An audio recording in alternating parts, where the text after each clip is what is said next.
नमस्कार, आपके साथ में हूं स्तेश नैन। मोर बुलेटिन की शुरुआत करेंगे बड़ी खबर के साथ। बड़ी खबर यह कि आज दिल्ली में कैप्टन अमरिंदर सिंह की गांधीगिरी दिखेगी। राजघाट पर मुख्यमंत्री धरना देंगे। पंजाब कांग्रेस के विधायक भी इस धरने में शामिल होंगे। राष्ट्रपति के समय नहीं देने पर मुख्यमंत्री कैप्टन अमरिंदर सिंह नाराज हैं और नाराजगी के चलते उन्होंने ये फैसला किया है। कृषि कानूनों पर अब गांधीगिरी के जरिए पंजाब सरकार केंद्र से लड़ाई लड़ने जा रही है। इस खबर पर और जानकारी लेंगे। मेरे सहयोगी पंकज कपाही जुड़ गए हैं। पंकज, आज दिल्ली में मुख्यमंत्री कैप्टन अमरिंदर सिंह राजघाट पर धरना देंगे। क्या रणनीति है, क्या पूरा कार्यक्रम है आज का?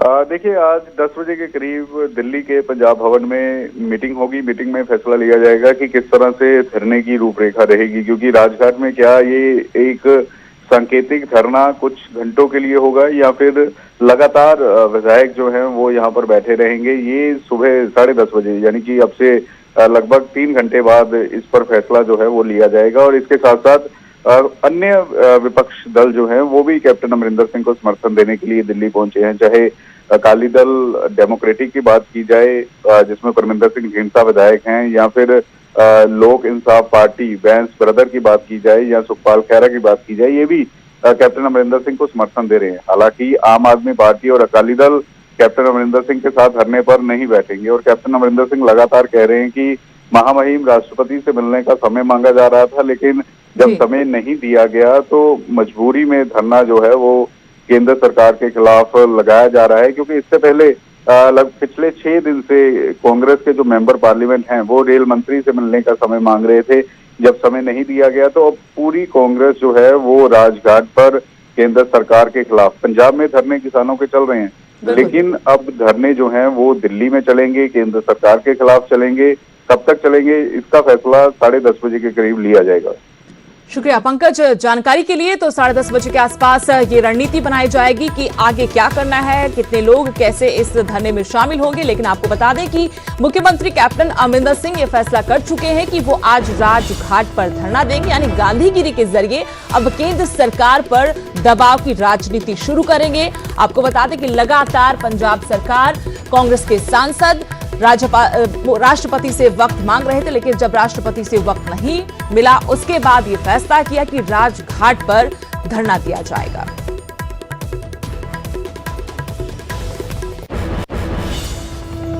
एक और बड़ी खबर, कैप्टन के राजघाट आंदोलन को समर्थन भी मिला है। बैंस और ढींडसा गुट ने उनको समर्थन दिया है। खैरा गुट ने भी अपने समर्थन का ऐलान कर दिया है। कैप्टन के साथ धरने पर बैठेंगे सुखपाल खैरा, जो उनके पुराने साथी हैं। बैंस बंधु भी राजघाट पर धरने में शामिल होंगे। अकाली और आप ने साथ लेकिन नहीं दिया है, यानी आम आदमी पार्टी के नेता सुखपाल खैरा भी इस धरने में शामिल होंगे। बैंस ब्रदर्स भी राजघाट पर कैप्टन अमरिंदर सिंह के धरने में समर्थन का ऐलान कर चुके हैं। आपको बड़ी खबर बता रहे कि जिस तरीके से पंजाब की सियासत गरमाई हुई है किसानों के मुद्दे पर, वहीं कैप्टन सरकार अब केंद्र हाईजैक कर रहे हैं। कैप्टन बीजेपी ने फिर अर्बन नक्सल का मुद्दा उठाया है।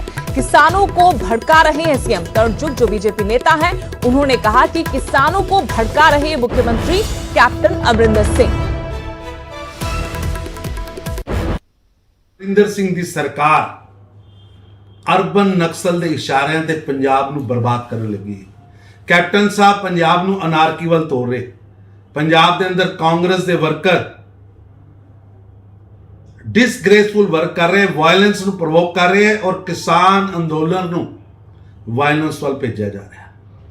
कैप्टन साहब अज तुसी कह रहे हो कि रेल ते बैठे लोगों ते मेरा वस नहीं चलता। जो शब्द पंजाब दे हरियाणा हाई कोर्ट ने पंजाब की सरकार बारे इस्तेमाल किए ने कि सरकार ब्लैकमेल कर रही है सेंटर को, यह सरकार सक्षम नहीं है।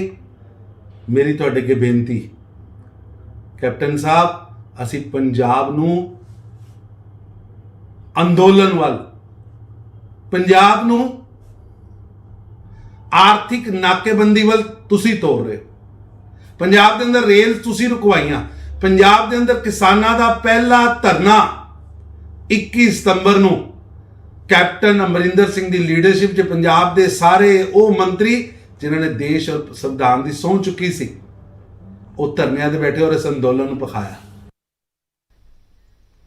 वहीं कैप्टन के राजघाट धरने को आपने ड्रामा बताया। कैप्टन का एक और नाटक है। भगवंत मान ने कहा कि कैप्टन का ये एक और नाटक है। मोदी की बजाय राजघाट जाना नाटक है। ड्रामेबाजी छोड़ एमएसपी पर खरीद की गारंटी दे कैप्टन, ये उनकी तरफ से कहा गया।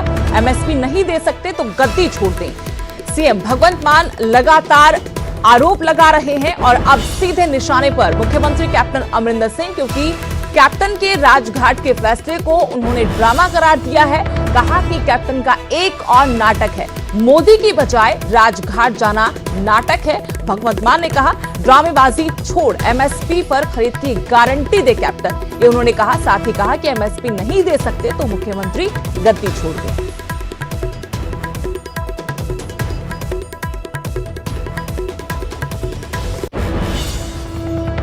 वहीं पंजाब में बीजेपी नेताओं का विरोध अभी भी जारी है। फाजिल्का में किसानों ने श्वेत मलिक का विरोध किया। कार्यकर्ताओं के साथ बैठक करने श्वेत मलिक पहुंचे थे।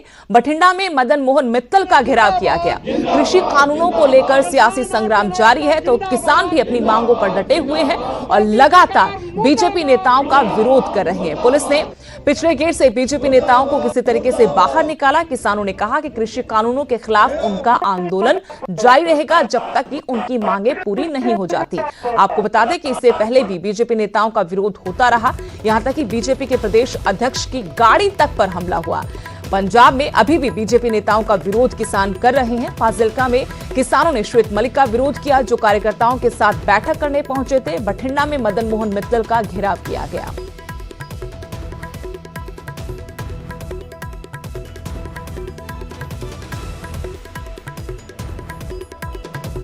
एक और बड़ी खबर, 5 नवंबर यानी कल किसानों का भारत बंद है। भारत बंद से पहले किसानों ने बड़ी रणनीति बनाई और दिल्ली में किसान जुटे। यहां देश भर के किसान संगठन से जुड़े किसान नेता शामिल हुए। 5 नवंबर को देश भर में किसान चक्का जाम करेंगे। आंदोलन के लिए 11 सदस्यीय कमेटी बनाई गई है। 26 और 27 नवंबर को दिल्ली कूच करेंगे किसान, लेकिन उससे पहले कल देश भर में चक्का जाम का फैसला हुआ है। इस चक्का जाम से पहले कल देश भर के किसान संगठन से जुड़े नेता दिल्ली पहुंचे। यहां पर उन्होंने भारत बंद को लेकर रणनीति बनाई और कल 5 नवंबर को देश भर में चक्का जाम किया जाएगा।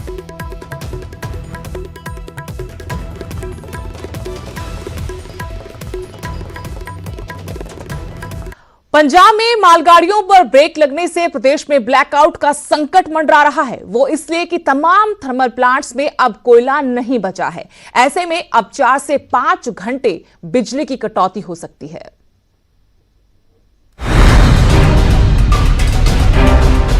पंजाब में कई दिनों से मालगाड़ियों पर ब्रेक लगे हैं, लेकिन अब इसने पंजाब की चिंताएं बढ़ा दी हैं। हालात ये है कि पंजाब की जनता को अब अंधेरे में रहने के लिए मजबूर होना पड़ सकता है। प्रदेश में बिजली का बड़ा संकट है। न्यूज़ 18 पर बिजली विभाग के सबसे बड़े अधिकारी ए वेणु प्रसाद ने हकीकत बयां की, जिनके मुताबिक करीब सारे पावर प्लांट में कोयले की किल्लत है। बिजली का संकट दिनों दिन गंभीर होता जा रहा है। हालात ये है कि जल्द 4 से 5 घंटों तक बिजली के कट लगेंगे।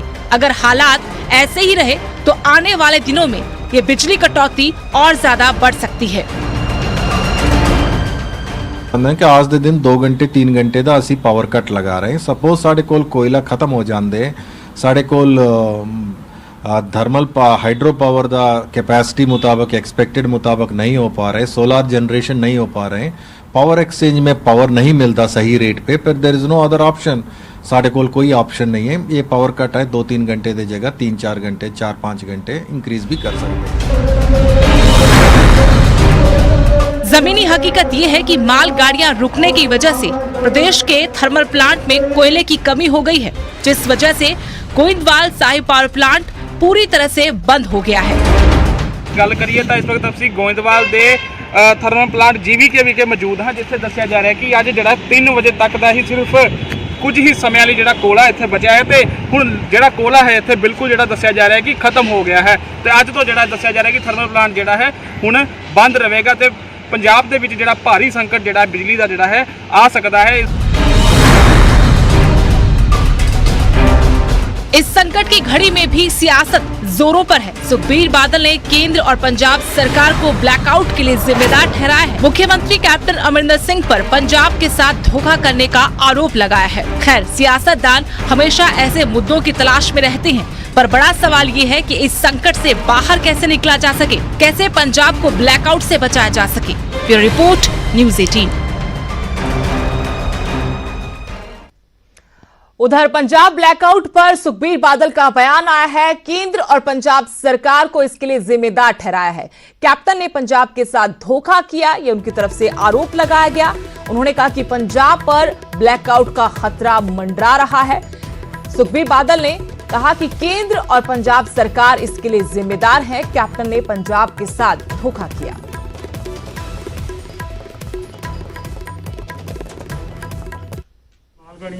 ਬੰਦ ਨੇ ਤੇ ਕੱਟ ਲੱਗਣ ਲੱਗੇ ਨੇ ਫਿਰ ਜ਼ਿੰਮੇਵਾਰ ਤੁਸੀਂ ਕਿਸੇ ਨੂੰ ਕੇਂਦਰ ਸਮਝਦੇ ਸੈਂਟਰ ਦੀ ਸਰਕਾਰ ਤੇ ਪੰਜਾਬ ਸਰਕਾਰ ਰਲੀ ਹੈ, ਇਕੱਠੇ ਗੇਮ ਖੇਡੀ ਜਾਂਦੇ ਆ। ਨੁਕਸਾਨ ਪੰਜਾਬ ਦੇ ਲੋਕਾਂ ਦਾ ਹੋ ਰਿਹਾ। ਇਹ ਜਿਸ ਤਰ੍ਹਾਂ ਮਾਲਗਾੜੀਆਂ ਬੰਦ ਨੇ ਤੇ ਕੱਟ ਲੱਗਣ ਲੱਗੇ ਨੇ ਫਿਰ ਜ਼ਿੰਮੇਵਾਰ ਤੁਸੀਂ ਕਿਸੇ ਨੂੰ ਕੇਂਦਰ ਸਮਝਦੇ ਸੈਂਟਰ ਦੀ ਸਰਕਾਰ ਤੇ ਪੰਜਾਬ ਸਰਕਾਰ ਰਲੀ ਹੈ, ਇਕੱਠੇ ਗੇਮ ਖੇਡੀ ਜਾਂਦੇ ਆ। ਨੁਕਸਾਨ ਪੰਜਾਬ ਦੇ ਲੋਕਾਂ ਦਾ ਹੋ ਰਿਹਾ। पंजाब में एक तरफ बिजली का संकट मंडरा रहा है तो दूसरी तरफ पावरकॉम के कच्चे कर्मचारियों ने सरकार की परेशानी बढ़ा दी है। पटियाला में देर रात तक कर्मचारियों का धरना चलता रहा। हालांकि फिलहाल इनका धरना खत्म हो गया है, लेकिन इन्होंने सरकार पर दबाव बनाना शुरू कर दिया है। कच्चे कर्मचारियों ने मांगे नहीं मानने पर 5 नवंबर यानी कल से बड़े आंदोलन की चेतावनी दी है।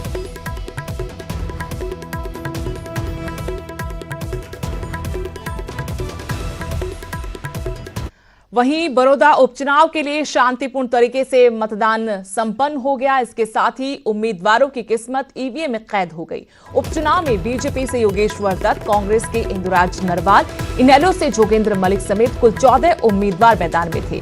सभी ईवीएम को बिट्स इंजीनियरिंग कॉलेज में स्ट्रांग रूम में रखा गया है। अब 10 नवंबर को फैसला होगा कि बड़ौदा का किंग कौन है। उपचुनाव के लिए 280 बूथ बनाए गए थे। कोरोना काल में भी वोटिंग में जबरदस्त उत्साह दिखा। इसका अंदाजा इस बात से लगा सकते हैं कि बड़ौदा उपचुनाव में 68% मतदान हुआ। कोरोना को देखते हुए बूथ्स पर खास इंतजाम किए गए थे। बीजेपी उम्मीदवार योगेश्वर दत्त ने अपने पैतृक गांव भैंसवाल में वोट डाला, तो वहीं कांग्रेस के उम्मीदवार इंदुराज नरवाल ने अपने गांव यानी रिढाना में मतदान किया। जो मैंने अपने बूथ पे डाला है वोट, और जो बाकी खबरें आ रही हैं बाहर से जो मैंने ली हैं, बहुत अच्छा चुनाव चला हुआ है। उससे ये लग रहा है कि ये सीट हम 100% निकाल के और चौटाला साहब जोड़ी में डालने का काम करेंगे। जिस प्रकार पिछली बार आपकी जमानत भी जब्त हुई थी, तो इस बार क्या कुछ रहने वाला है? पिछली बारी के तो पता नहीं क्या क्या हुआ था। अब की बारी का देखो ना, पिछली बारी की हालात परिस्थिति अलग थी, अब की बारी उससे विपरीत है। अब उन बातों पिछले को भूल जाओ, बीता जमाना हो लिया, तो आगे की देखो आप। इस बार जो जनता है वो तो किसको मुद्दों को लेकर डालेगी या विकास को लेकर डालेगी? किस बात को लेकर डालेगी? क्या विकास का है?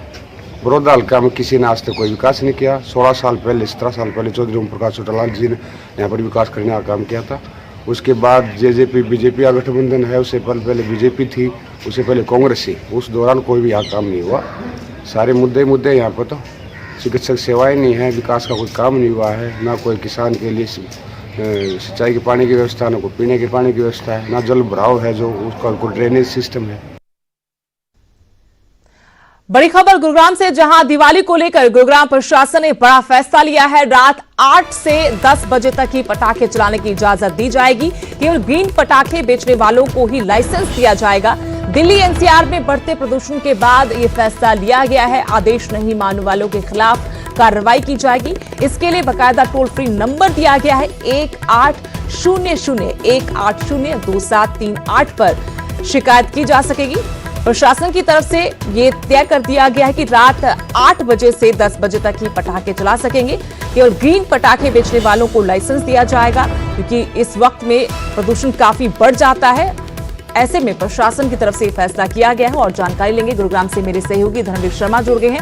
धर्मवीर, जब नवंबर का महीना होता है उस वक्त पहले से ही गुरुग्राम और उसके आसपास की जो आबो हवा होती है सांस लेने लायक नहीं मानी जाती। पराली को एक मुख्य कारण माना जाता, जो पराली जलाई जाती है। उसके बाद दिवाली की वजह से और ज्यादा बुरे हालात हो जाते। लेकिन प्रशासन का फैसला काफी अच्छा माना जा सकता है कि 8 से 10 बजे तक वक्त तय कर दिया पटाखे चलाने का। क्या और एहतियात बरते जा रहे हैं? बिल्कुल, देखिए अक्टूबर और नवंबर का जो महीना होता है वो काफी मुश्किलों भरा होता है, खासतौर से दिल्ली एनसीआर का जो इलाका है इसमें, क्योंकि यहाँ पर जो प्रदूषण का जो लेवल है वो काफी खतरनाक स्तर पर जा पहुंचता है। आज भी अगर मैं बात करूं तो एयर क्वालिटी इंडेक्स जो है वो 200 के आसपास है, जो कि काफी खतरनाक है, सामान्य से काफी ज्यादा है। और पिछले कई दिनों से लगातार जो प्रदूषण है वो बढ़ा हुआ है और इसीलिए प्रशासन ने यह फैसला लिया है कि दिवाली के ऊपर जो है पटाखे सिर्फ और सिर्फ 2 घंटे चलाए जाएंगे, यानी कि 8 बजे से लेकर के रात 10 बजे तक। और इसके साथ साथ ये भी कहा है कि जो पटाखे हैं वो सिर्फ और सिर्फ ग्रीन पटाखे चलाए जाएंगे, ऐसा कोई भी पटाखा नहीं चलाया जाएगा जिससे कि प्रदूषण फैलता हो। और उन्हीं लोगों को सिर्फ लाइसेंस दिए जाएंगे जो ग्रीन पटाखे बेचेंगे, यानी कि यहाँ पर आप पटाखे चला सकते हैं लेकिन वो भी सिर्फ और सिर्फ ग्रीन पटाखे, ताकि प्रदूषण ना फैले, प्रदूषण से बचा जा सके। और इसके लिए प्रशासन ने बाकायदा एक नंबर भी जारी किया है और साथ में ये भी कहा है कि जो भी लोग ग्रीन पटाखे के अलावा दूसरे पटाखे चलाएगा या फिर रात को 8 से 10 के बाद कोई पटाखे चलाएगा तो उसके ऊपर कानूनी कार्रवाई की जाएगी। हर बार कुछ ना कुछ गाइडलाइंस जो है प्रशासन जारी करता है जब प्रदूषण बढ़ता है, तो अब की बार भी की गई हैं। खासतौर से जो 10 साल से पुरानी जो डीजल गाड़ियां हैं उनको नहीं चलने दिया जा रहा है। इसके अलावा जो निर्माणाधीन इमारतें हैं उनके आसपास जो सामान पड़ा है निर्माणाधीन, उसको कवर करके रखने के आदेश दिए गए हैं। जो डीजल जनसेट हैं उनको चलाने के ऊपर पाबंदी लगाई गई है। तो इस तरह के कई आदेश जारी किए गए हैं। उन्हीं आदेशों में एक आदेश ये भी है जो कि एक बड़ा आदेश है, क्योंकि त्योहार है और हिंदू धर्म की परंपरा के अनुसार। रणवीर, आपसे ये जानना चाहते हैं कि ये सिर्फ फरमान जारी हुआ है या ग्राउंड लेवल पर भी काम हो रहा है? क्या प्रशासन ये देख रहा है कि असल मायनों में सिर्फ ग्रीन पटाखे ही बेचे जा रहे हैं? बिल्कुल, देखिए फिलहाल तो किसी को लाइसेंस नहीं दिया गया है गुरुग्राम शहर में पटाखा बेचने के लिए। लोग अब अप्लाई करेंगे क्योंकि दिवाली का त्योहार बिल्कुल नजदीक है, तो जो लोग अप्लाई करेंगे उनको ये लाइसेंस दिया जाएगा और उसके बाद ही वो लोग पटाखे बेच पाएंगे। जो लोग भी इसके अलावा पटाखे बेचेंगे बिल्कुल उसके ऊपर कार्रवाई की जाएगी प्रशासन की तरफ से। लेकिन अब देखना ये होगा कि अब कहीं ना कहीं प्रशासन ने कुछ टीमें बनाई हैं जो कि पूरे इसके ऊपर निगरानी रखेंगे कि कौन लोग ग्रीन पटाखे बेच रहा है, कौन नहीं बेच रहा है। और इसीलिए उन्होंने एक नंबर जारी किया है ताकि आम लोग भी उसके ऊपर शिकायत दर्ज करा सकें कि कौन लोग जो है वो ग्रीन पटाखे के अलावा बेच रहा है। तो आने वाले दिनों में इसका असर भी देखने को मिलेगा और ये देखने को मिलेगा कि क्या नियम तोड़े जा रहे हैं या उसकी पालना की जा रही है। शुक्रिया धनवीर जानकारी के लिए। तो गुरुग्राम प्रशासन का ये फैसला कि दीपावली पर 8 बजे रात से 10 बजे तक ही पटाखे चलाए जाएंगे, इसकी अनुमति दी गई है। इसके अलावा पटाखे नहीं चलाए जा सकते। आपको बता दें कि बाकायदा इसके लिए एक हेल्पलाइन नंबर भी जारी किया जिस पर आम आदमी भी शिकायत दर्ज करा सकता है। 180018027338 पर शिकायत की जा सकेगी। दिल्ली एनसीआर में बढ़ते प्रदूषण को देखते हुए गुरुग्राम प्रशासन ने यह पहल की है कि ग्रीन पटाखे बेचने वालों को ही इस बार प्रशासन की तरफ से लाइसेंस दिए जाएंगे।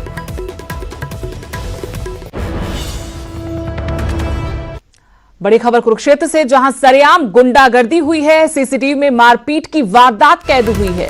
बदमाशों ने रेस्टोरेंट संचालक को बुरी तरह से पीटा है। शरारती तत्वों ने उन पर यह हमला किया, लेकिन इस वारदात की सीसीटीवी फुटेज सामने आई है जिसमें साफ दिख रहा है कि कुछ लोग इस तरीके से गुंडागर्दी कर रहे हैं। कुरुक्षेत्र का यह मामला है। बदमाशों ने रेस्टोरेंट संचालक को बुरी तरह से मारा है। शरारती तत्वों ने उन पर यह हमला किया। ये वो सीसीटीवी फुटेज है जिसमें आप देख सकते हैं कि कई लोग एक शख्स को बुरी तरह से मार रहे हैं। इस खबर पर और जानकारी लेंगे मेरे सहयोगी कुरुक्षेत्र से अशोक यादव फोन लाइन से जुड़ गए हैं। अशोक, क्या मामला है? क्योंकि सीसीटीवी फुटेज में दिख रहा कि बहुत सारे लोग हैं जो एक शख्स को बुरी तरह पीट रहे हैं।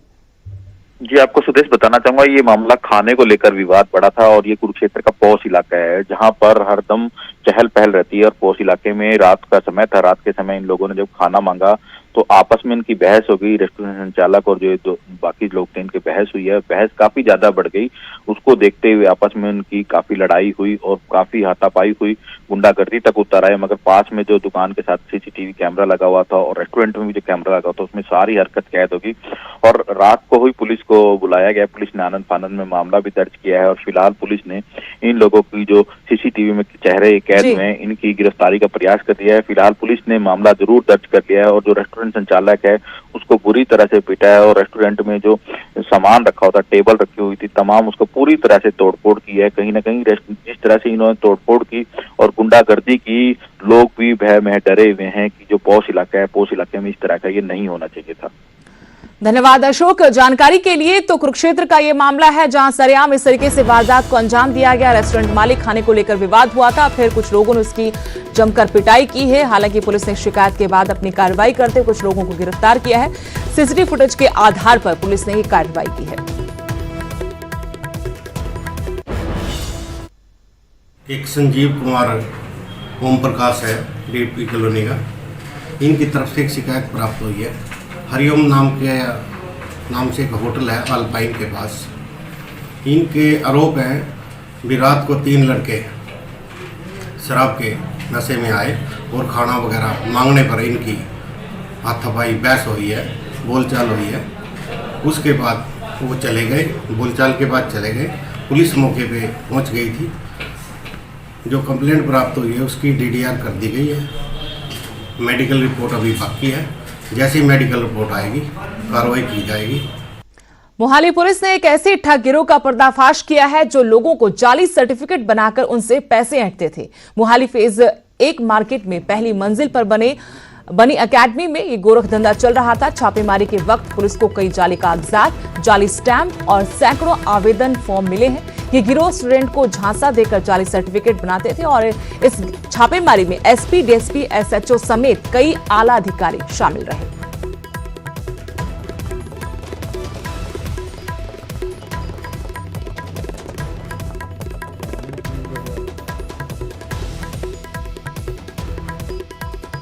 और इसी के साथ इस बुलेटिन में फिलहाल इतना ही। नमस्कार।